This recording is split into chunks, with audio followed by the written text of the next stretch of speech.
of Johannes Lemke, and in the University of Leipzig Institute of Human Genetics, and did really the other half in the lab of my current supervisor, which is Mark Daly. So yeah, it was really turned out to be a very nice collaborative project. And I would like to thank you also for tuning in, and thank you for Dennis for giving me the opportunity to talk about this today. So the topic is de novo variants in neurodevelopmental disorders with epilepsy. You can also check out the preprint version of the manuscript here and clicking on this link. So epilepsy is really characterized by abnormal electrical activity in the brain, which leads then to recurrent unprovoked seizures. Should I just make that small? And it's really one of the most frequent neurological disorders, affecting about 1% of the world's population. And this abnormal electrical activity in the brain is something that you can actually measure with electroencephalography, EEG. And the ILAE, so the International League Against Epilepsy, has classified epilepsy with different criteria. So there are, one criterion is where the seizure starts. So if it starts in a particular location, it's called a focal seizure, focal epilepsy, versus a generalized epilepsy that occurs and starts all over the brain. And I'm going to talk about both of those. So I'm not going to distinguish between focal and generalized seizure types. There are also different causes of epilepsy. So the ILAE lists structural, metabolic, immune, infectious, and genetic causes for epilepsy, while I'm going to concentrate on the genetic aspects, the genetic causes of epilepsy in my talk. And you can also classify epilepsy by particular epilepsy syndromes. So this is really something very commonly done in the medical world to sort of classify commonly occurring clinical features, and here in the particular case of epilepsy, also common EEG features that co-occur in a particular patient more often into a particular syndrome. And the specific epilepsy syndrome that I'm going to talk a lot about today is epileptic encephalopathy. So this is really the co-occurrence of epilepsy and neurodevelopmental disorder.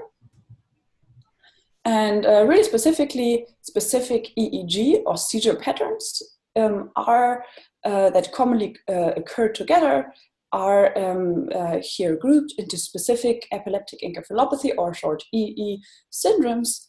But however, the majority of epilepsy and co-occurring NDD remains not classifiable, so it's not further specified. And because these disorders are very severe and very rare, individual variants that are often causing these rare disorders tend to not be submitted to the next generation. And this is why de novo variants, so variants that can only be found in the affected child and not in the parents, are really the main type of variants that is associated with these diseases. So that's why I'm also going to analyze de novo variants in my study. However, genes that were implicated in epileptic encephalopathy were later found to have a more broader phenotypic spectrum. So this really goes for SCN1A, where not only one, GEFS plus epilepsy syndrome, but also other, like Dravet syndrome, was found to be associated with disease. But also in the case of KCNQ2, there's a lot of cases that really cannot be classified that have NDD with epilepsy, but not a specific syndrome. But like SCN2A, many sort of EE genes are also found in NDD without epilepsy. So this will then be important later on also in my study. Another feature that I would like to mention is that epilepsy is really frequently comorbid in neurodevelopmental disorders. So actually there's a a nice sort of negative correlation with the median IQ in a given cohort. So the lower the median IQ is, the higher is the proportion of individuals in that cohort with epilepsy. So this has been shown in multiple studies independently for a long period of time. So this is really quite established. And in terms of gene discovery in NDD with epilepsy, there have been endeavors. So the largest exome-wide study in epileptic encephalopathy included 356 individuals, and this was done by the Epi4K and Euroepinomics Consortium, and found 7 genes that were enriched for de novo variants. So this is a little bit smaller, or it's actually quite a lot smaller than other sort of unbiased gene discovery studies in other diseases. And actually the number of diagnostic relevant epilepsy genes is really much higher. And therefore there's also a lot of heterogeneity, so a lot of differing opinions in what are the most diagnostically relevant epilepsy genes and what are actually true epilepsy genes. And this brings me now to the main motivation for us to do this study. We really wanted to gather a large data set to know what are the genes that are actually really statistically robustly involved in NDD with epilepsy. And the other question that we are interested in studying is, can we find genetic differences between NDD with and without epilepsy? And what are diagnostic and therapeutic consequences of our findings? So we collected a lot of data. Like I was saying earlier, as de novo variants are really the most important variant type for these severe disorders, we collected only de novo variants of 6,700 whole exome sequencing trios. So trio just means that you need both parents and the child to know which are the variants that are only present in the child and not in the parents. And whole exome sequencing really is a way of sequencing only the coding part of the human genome. And the phenotypes that we collected was really a bunch of heterogeneously associated heterogeneous phenotypes, because we really collected different studies, but they all had neurodevelopmental disorder and the information whether the individual would have epilepsy or not. But the majority of these individuals would have intellectual disability. Yeah, so the codes that we collected were autism, intellectual disability, and developmental delay. And some of these would, of course, have both of these symptoms, and some of them would also have epilepsy. Within the epilepsy cohort, about 500 had a specific diagnosis of epileptic encephalopathy, while the other had NDD with non-specified epilepsy. So the first question that we wanted to ask is, how similar or different are individuals that have been diagnosed with NDD with epileptic encephalopathy and NDD with non-specified epilepsy? So individuals that all have epilepsy but different sort of diagnoses. And we could really, I think, show here that the de novo variants in epileptic encephalopathy genes, so the frequency of these de novo variants in these genes was really not different between individuals actually diagnosed with epileptic encephalopathies or just individuals diagnosed with other disorders and just co-occurring epilepsy. And also almost zero in healthy controls and lower in individuals with NDD without epilepsy. So we also did a bunch of other statistical analyses and really could find almost no differences genetically between those cohorts. Also, within cohorts, we always found a higher frequency in individuals with epilepsy of de novo variants in EE genes than individuals without epilepsy. So we're really reassured that we could analyze this cohort with different diagnoses, but all with NDD with epilepsy together, and we were performing an exome-wide screen to look for de novo burden. So we were testing if any of these genes had more de novo variants than we would expect by chance, using a mutation rate model developed in the Daily Lab. And in these analyses, we found 33 genes that had de novo burden in NDD with epilepsy, and most of them were actually known EE or ID genes.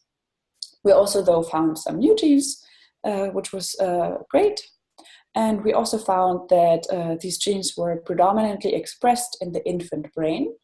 So this is something that makes a lot of sense, because the occurrence of these diseases is usually in infancy, so that you would expect that these genes really play a role in the infant brain.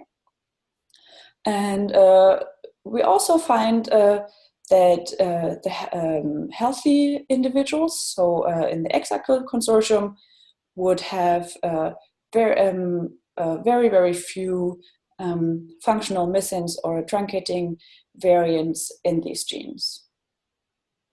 So that's also what we would expect, and quite reassuring. We then set out to find out whether de novo variants in our data may actually have therapeutic consequences for the patients. And so to systematically investigate that question, we used the criteria from CEBM, so for Center of Evidence-Based Medicine from the University of Oxford. And these criteria basically give you mostly sort of statistical criteria whether a therapeutic measure fulfills, has enough evidence that it would be recommended for a treatment. So when we applied these criteria to all of our genes that had de novo variants, we found that actually 8 genes fulfilled criteria for therapeutic relevance. And this corresponded to about 4% of de novo variants.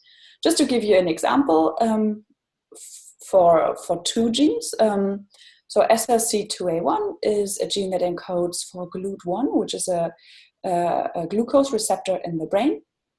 So if you just change the diet of children with variants in this gene that have a very severe epilepsy to give the brain basically a supply of ketogens instead of glucose, so that the main energy of the source would be ketones, then you can really treat these kids very efficiently.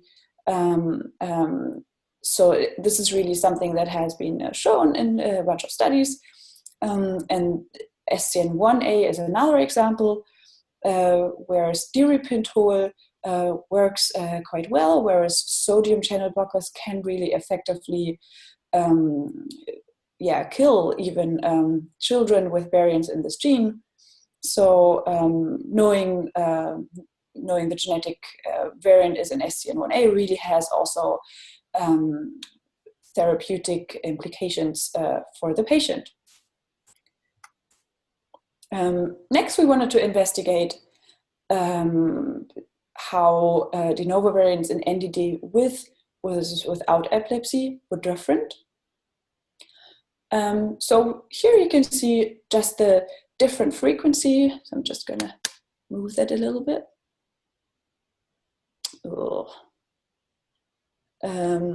You can see different frequencies of de novo variants in individuals with epilepsy on the x-axis and without epilepsy on the y-axis. And we have missense de novo variants here in this left and truncating de novo variants here in this right plot. And I think you can see very clearly that for some genes, like KCNQ2 here, for example, has a much higher frequency of variants in NDD with epilepsy than in NDD without epilepsy. But we also found as a group that ion channel genes were strongly associated with epilepsy, really confirming a long-standing hypothesis that sees epilepsy as really predominantly as channelopathy diseases. So that's really very reassuring that we can see that.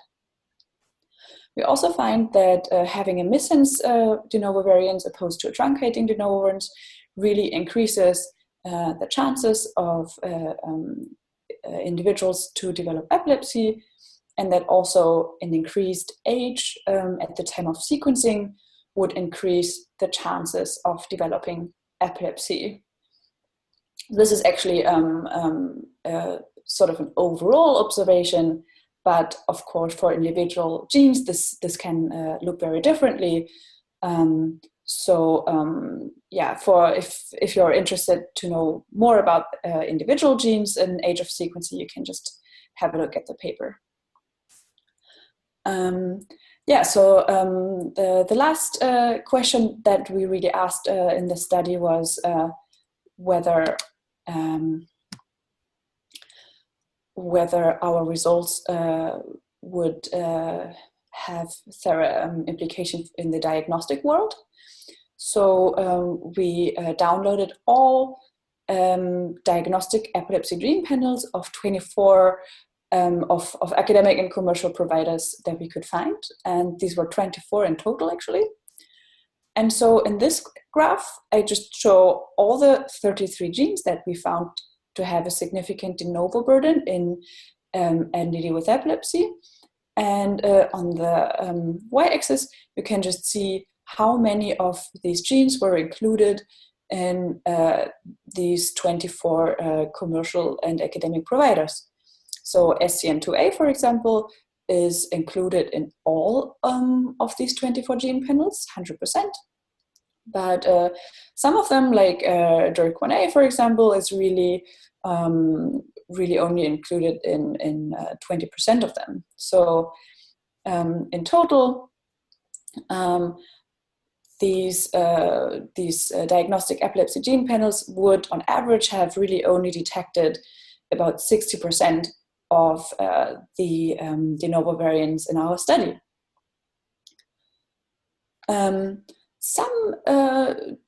So what made us also a little bit suspicious looking at these diagnostic panels is that there were so many genes, so many different genes in total on these panels. In total, there were 190 autosomal dominant and X-linked acting genes on these panels that we thought biologically it's kind of unlikely that all of them would really be involved in epilepsy.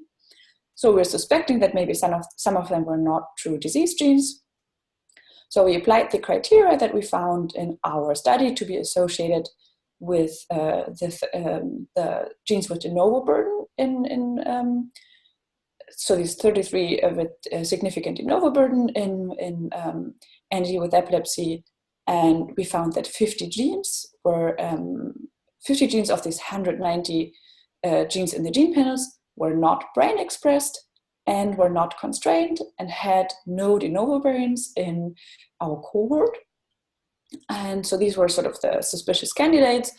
And we indeed found that 25 of them had no or had only limited evidence for disease association when applying the ClinGen criteria. So in total, we could really sort of show, I think, that our results would also have implications for improving currently available diagnostic gene panels. Yeah, so to sum up, we found 33 genes with de novo burden and NDD with epilepsy in our study, including a couple of new genes. The question whether epileptic encephalopathy and NDD with epilepsy are genetically similar, are genetically really indistinguishable, that's a question that we sort of have only limited ways to answer that. In our data set, I think it's very clear that they are genetically almost indistinguishable, but we cannot really be sure that all individuals with NDD with epilepsy would really not have epileptic encephalopathy, right? So some of them might still fulfill the criteria for an epileptic encephalopathy syndrome. So we cannot be 100% sure, but we can at least for our cohort, we can be sure. And individuals with NDD, we found that epilepsy is associated with severity of intellectual disability and age of recruitment, and also de novo variants in specific genes, particularly ion channel genes as a group. Also, we find that missense, opposed to truncating variants, really increase the likelihood of epilepsy in individuals with NDD. And finally, we show that our findings really have diagnostic as well as therapeutic implications. Yeah, and so I would like to thank, of course, all of my co-authors who were involved in the study, beginning with Johannes Lemke, who is the PI in that study, last author on the paper. Yeah, so he taught me so much about epilepsy genetics and also about clinical genetics in general. So I'm really grateful for his support here. And also I would like to specifically thank all my current colleagues in the Mark Daly lab, particularly to mention TJ Singh, Jack Kosmitsky, Mark Daly, and very particularly also Dennis Lal, who was involved really from an early stage, helping me in this project. With all of your guys' great advice and help and support, this whole project would really not have worked out that way. And I would also really like to thank all of my collaborators, mainly from the Euroepigenomics RAS Consortium, that really trusted me to give me their data and gave me also great feedback. So just to name a few of them, like Hannah Stamberger, Peter de Jonge, Sarah from Antwerpen, Ingo Helbig, and Katie Helbig, who's now also at CHOP, like Yvonne and Anne Poduri.